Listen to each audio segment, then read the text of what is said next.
Is content writing stressful? The answer is yes. It's definitely stressful. It's stressful because you have got to meet stressful deadlines. You've got to also keep on top of all the changing digital marketing trends, SEO, search engine optimization. Especially as a beginner, you're going to need to learn about building websites, finding clients, managing and budgeting your business. There's so many things to learn, and that's what makes content writing so stressful. It's also stressful because of Google algorithm updates. If you run a website or a few websites like I do, you're going to be met with what seems like now ongoing Google updates, and those can tank your traffic fast, tank your revenue fast. What you're looking at on the screen is my Medium website, which is another way to do content writing, and you can write on Medium and get paid for it. I've published 590 stories. That's a lot of work, that's a lot of time, and I write about all sorts of things, as you can see on the screen, and it takes a lot of time, but you never know which one of these articles is really going to do well for you.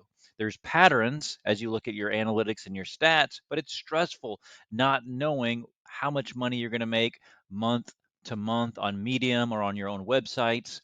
I have my own websites, I have Medium, I work for some private clients, but content writing, no matter how you talk about it, is going to be stressful.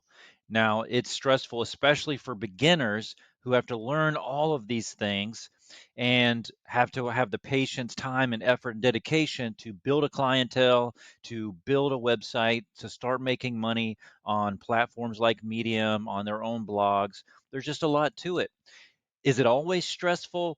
Content writing does always have some level of stress because there's always going to be changes. There's always going to be algorithm updates. Things just happen, and there's a lot of risk involved. So there are some leaner months. There's probably some months which you're going to do very well over time, but there's always going to be some level of risk. What can you do to manage your risk? Um, for a content writer? Well, you can do some of the things that I do. One, you can develop a good social circle around your business and make sure that you're joining even an online community. Medium has a great online community, Facebook groups. You can join blogging programs. One of my favorites is Passive Income Geek. I'll have a link in the description for you to check that out. But have some sort of emotional social support going on, because another form of stress with content writing is isolation and loneliness. Another thing that you can do is to make sure you're pausing, taking breaks throughout the day and throughout the week. Don't create this grueling work schedule where you're working 24 hours a day, 7 days a week, 365 days a year. That's a recipe for burnout. Don't do that. Make sure you're taking breaks. Make sure you're taking time off. Make sure you're taking vacations. I just took a trip to Vegas a couple weeks ago, right before Christmas. It was so fun. It was as a solo trip, and it was much needed just to get out of my house because I work remotely from my apartment, which is a blessing. It's the best job I've ever had, but it does get lonely at times.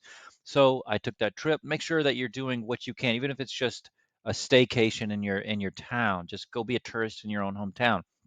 Whatever that you can do to get out and be social, to take breaks. Also, use content writing tools, things like Jasper AI, content writer. It's something that I use every single day. I use it for my writing, I use it for my artwork because Jasper does both AI content generation and AI art. I'll have another link for that in the description of this video. So use tools like that. Use free tools like Grammarly that can help with your grammar. Use tools like Canva that can help you do your graphic design for your articles, and just make sure you're leveraging tools to reduce stress. And then also have some kind of centering practice, and that could look different for you. It might be meditation, it might be prayer, it could be yoga, it could be exercising. Whatever it is that gets you centered, deep breathing, make sure you're doing that on a regular basis so that you can reduce your stress. The last thing you want to do is get all torn up with stress, get your world turned upside down, and to burn out. I don't want that. You don't want that. So develop a centering strategy.